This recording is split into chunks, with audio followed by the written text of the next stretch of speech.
On the Track is a web TV show about cryptozoology, natural history, green issues and whatever else the team feel like making up as they go along. Enjoy!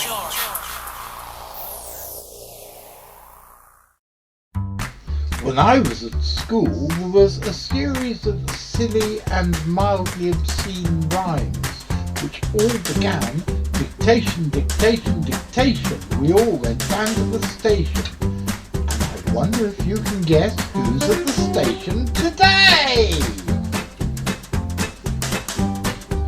Whoever he is, he's certainly got the horn, because, so far at least, no primitive third world idiots have caught him in order to cut his horn off to make medicine that doesn't do anything.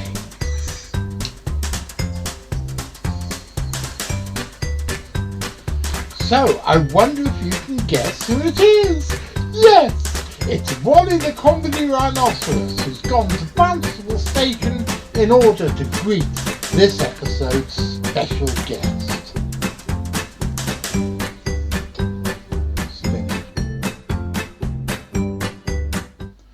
I think it always adds a touch of class when Wally is here in the show, bringing a touch of his perisodactyl cleverness.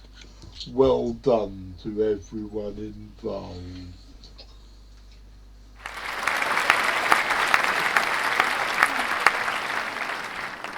I really like the old credits.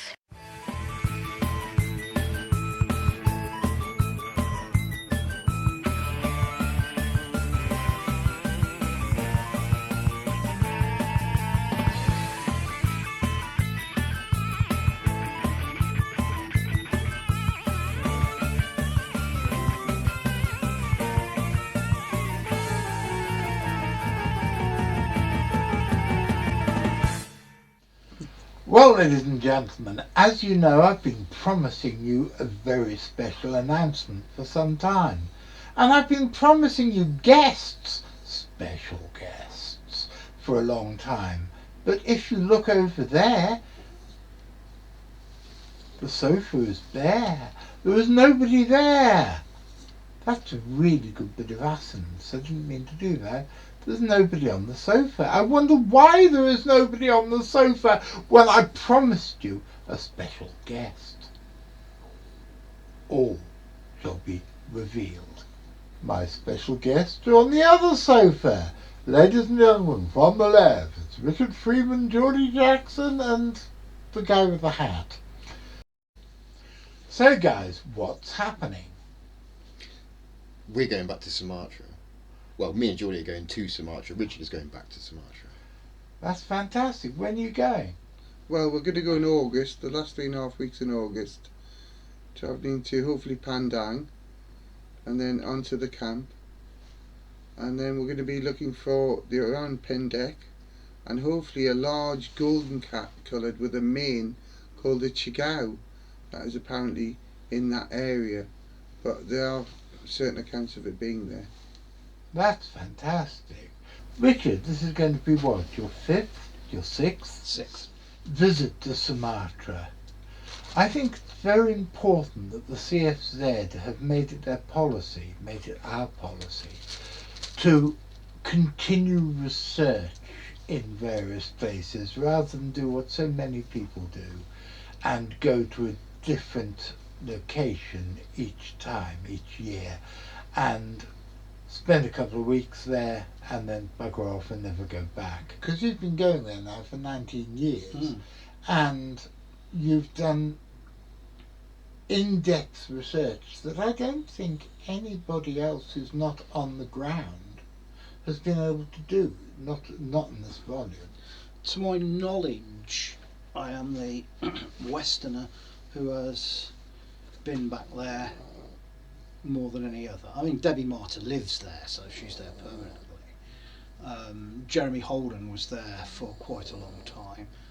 But if you count people who are not living in Sumatra, I think we're the ones that have been back the most. What's the best evidence you've got so far, Richard? The best evidence we got so far was some hair that was discovered in Kirinchi Sablat National Park that was examined by Lars Thomas from Copenhagen University, who said it was from a species of primate related to but distinct from the Sumatran orangutan. Well, that is pretty damn good. You can't argue with that. You've heard it as well, haven't you? Yes, I've seen its footprints, its handprints, and I've heard its vocalisations. What does it sound like? One of them sort of goes sort of like that. Another one sort of like ho, ho, ho, ho. And Sahar says that it does a long call. He said that it did a long call as well, so it goes that echoes out across the jungle. So, Carl, what do you think that the orang pendek is most likely to be? I think it's a composite. I think some of the reports relate to a new species of ape, probably some sort of gibbon related to the siamangs, potentially a robust siamang if you like, and also some sort of small human, a human pygmy perhaps. And I think they're sort of lumped together, and that has become the modern notion of the orang pendek. And I think that explains the inconsistency in the tracks. Geordie, I'm sure that you've seen that piece of footage that's everywhere on YouTube, which appears to show a tiny naked man running along a path through the middle of what appears to be a stand of elephant grass. What do you make of it? Well, it's definitely plausible. I mean, if you look at the height of the tribesman as you see him running, and the speed of the motorbikes going 25-30 miles or kilometres an hour, it's very fast for that size of a person. And when he goes into the grass, when the grass is 3.5 to 4 foot tall and he's just under it, it's cleaning it up with some digital recordings and digital art might obviously give it a better clarity of size. Do you think there's any link between the sightings of the orang pendek and indeed the legends locally of a tribe of unknown tiny pygmies with the discovery a few years ago of the skulls, which turned out to be something called Homo floresiensis in a cave on the Indonesian island of Flores? Well, there are two of these closely related creatures. There's Homo floresiensis from Flores and Homo luzonensis from the Philippines, and they both appear to have been descended from or are a sister group to Homo habilis, which was supposed to have died out 1.9 million years ago, and as far as we knew until now, never left Africa. So it's had a lineage that's nearly 2 million years out of time and half a world away from where it should be. As far as we know, the remains have been dated to about 50,000 years ago, but there are accounts of the Ibu Gogo in Flores as recently as modern times. So it could be hanging on there in the wilds of Flores. And indeed, the anthropologist Gregory Forth has just brought out a new book about the possible survival of Homo floresiensis into the present day. So we've got those two that seem to have descended from Homo habilis, so there could be others in this lineage on other islands. And in Sumatra they speak about the orang kardil, the tiny people. These are different from the orang pendek. The orang kardil look more human, they've got long hair on their heads but they've not got hair on their bodies, and they hunt with poison bamboo spears, which sound exactly like the Nage people's description of the Ibu Gogo. And our late guide Sahar, his father, said that back in the late 70s he had been trading rice with other villages in what is now Kirinchi Sablat National Park, and him and a friend were travelling in this remote area, and they made camp, and one of these little creatures came out of the jungle and started stealing rice from the pot. And Sahar's father Sahar's father's friend killed it with a parang, which is similar to a machete. And then Sahar's father, according to his account, he said that more of these little people came out of the jungle and speared Sahar's father's friend to death, but didn't attack Sahar's father. Now they're something separate to the orang pendek, which for my money is a ground-dwelling orangutan. It's the fourth extant species of orangutan. You have to remember that the Tapanuli orangutan was only discovered in 2017, and the hair we have from the orang pendek seems to indicate that it is either a ground-dwelling orangutan or something very, very closely related to it, but it's a new species. So you've got two different types. Carl, what's the battle plan? What are you intending to do once you get out there? We have 3 new target areas, which Richard hasn't visited before. Obviously, me and Geordie haven't. So we're looking for any up-to-date reports of the orang pendek, and also there is supposed to be some sort of aquatic monkey. So that's not unreasonable. There's lots of species of monkeys that are associated with water, and we're going to check out all of those.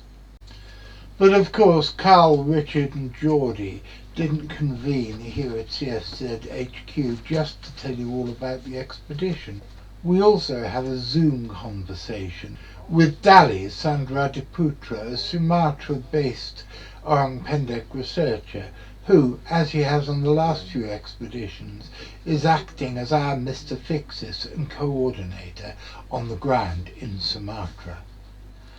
We had a number of technical problems with the various laptops, but finally we got them speaking to each other and managed to speak to Dally.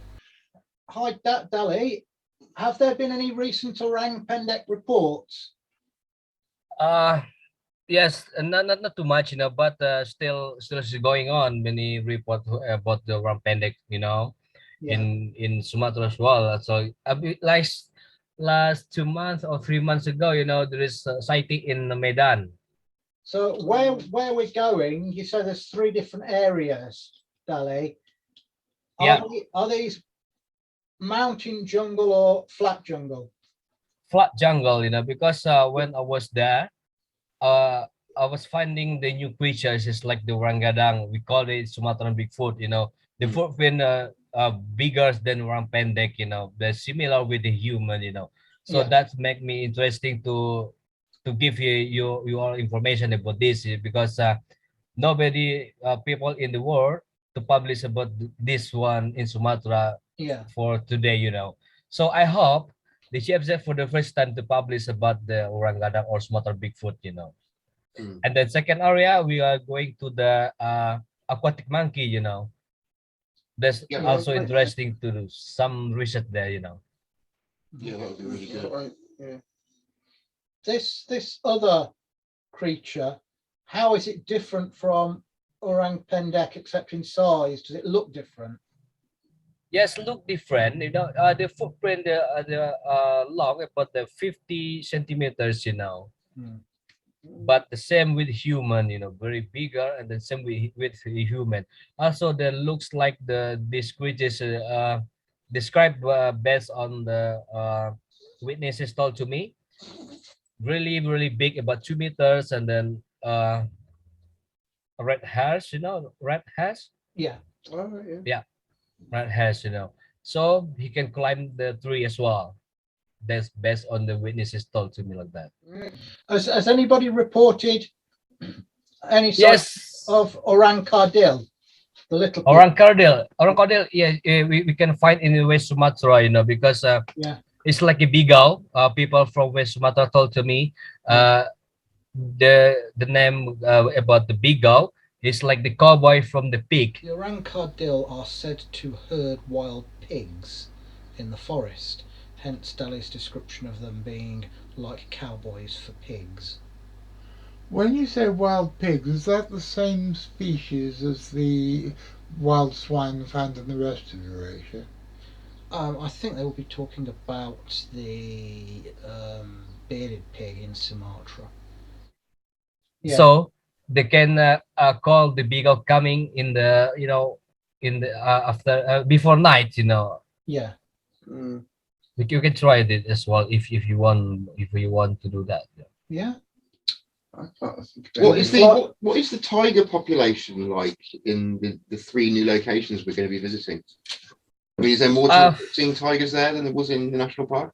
There is tiger there, but I'm not sure how many population about tiger. But in that area there is like the project tiger from the national park.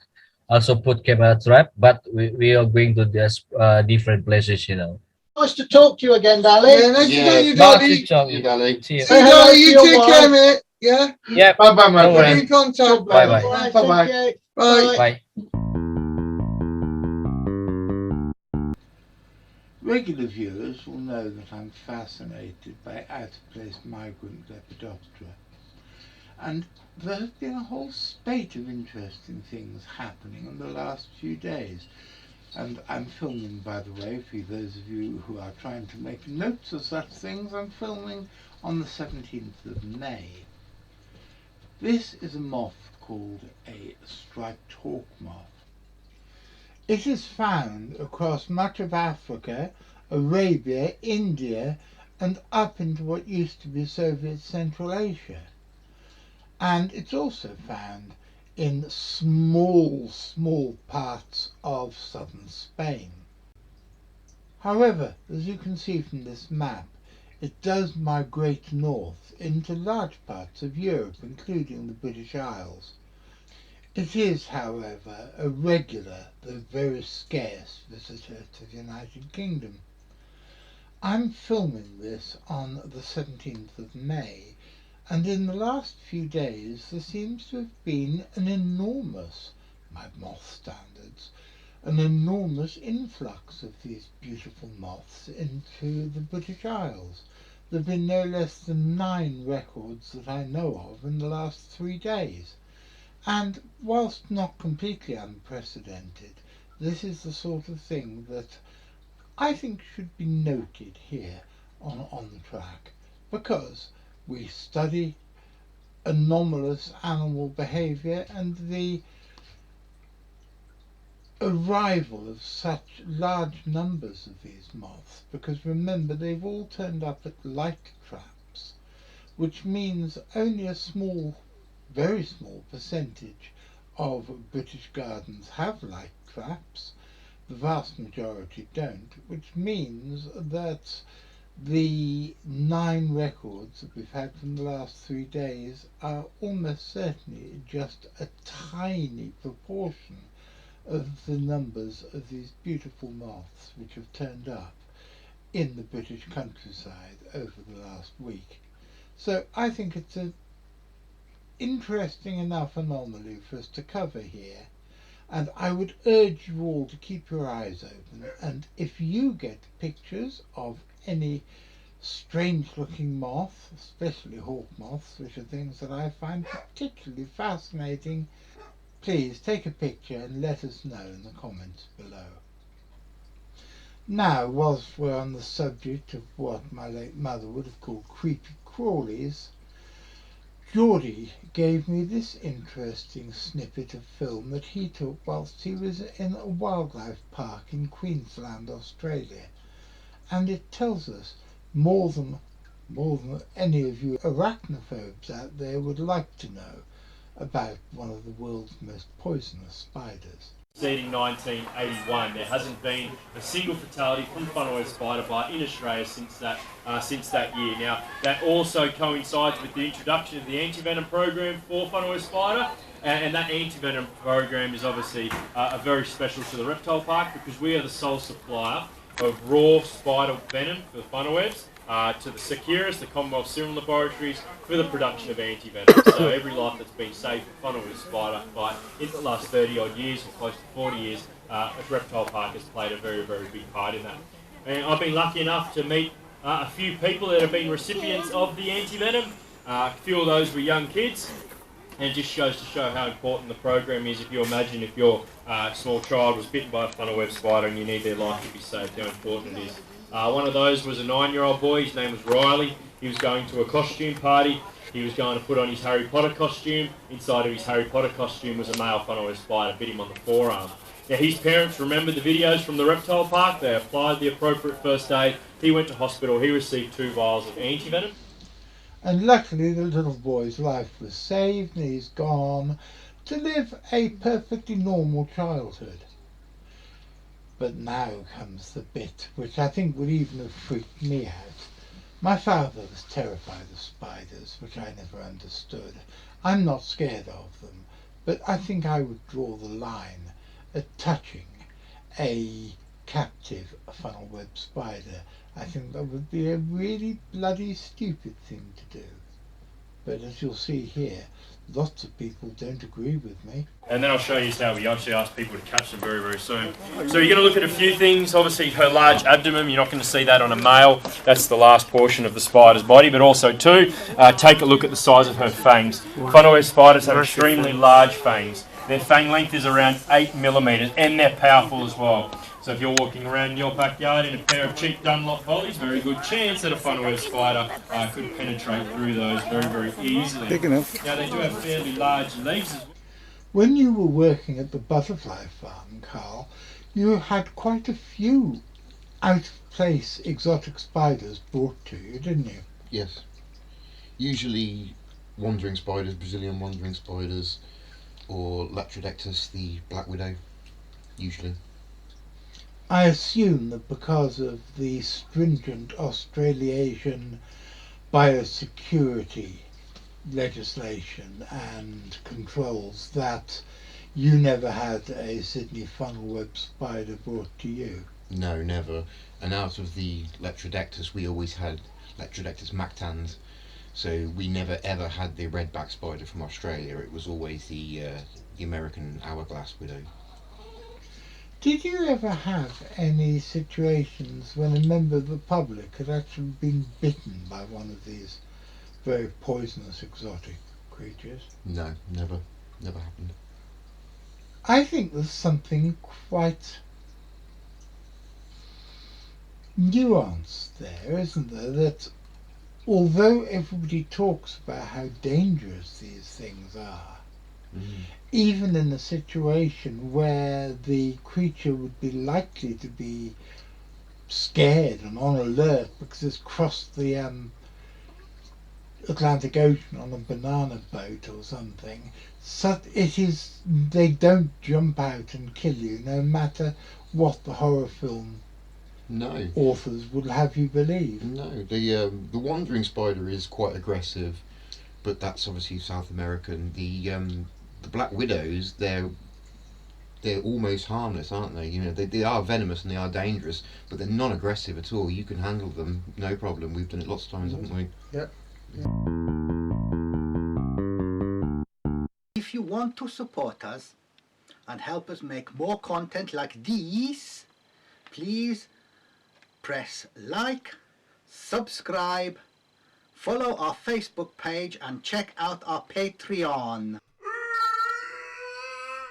And as the ghost of Joe Strummer, who's an ever more regular visitor to my little studio, wants me to remind you, always press the notification bell. Otherwise you won't be told when there's a new show to watch. And that would be an awful pity, wouldn't it? So, ladies and gentlemen, here we are at the end of another episode. I want to say a big thank you to these two miscreants who have helped me more than anything today.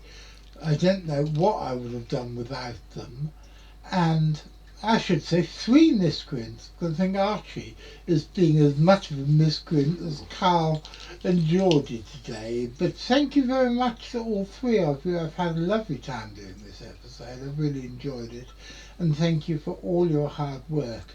I'd also like to say a big thank you to Louis and to V and to Richard, because Richard did quite a lot early on. And a big thank you to Sarah, because Sarah does all sorts of Sarah-like things, which is very nice to have.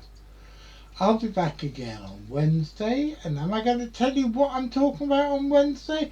No, because I haven't a clue. I haven't recorded it yet. But I'll be back on Wednesday, and I'll be back next Saturday. And next Saturday I will again have Louis.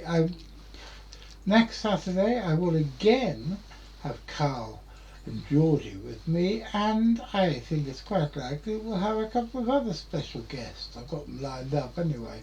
But I don't like to say what's going to be in something, because when I do it invariably doesn't happen. But I will see you all on Wednesday, and I'll see you all next Saturday, because remember, Saturday afternoon at 3 o'clock is CFZ time. And if you're there to watch the next episode of On the Track, well, I'll certainly be there. And I'll be seeing you.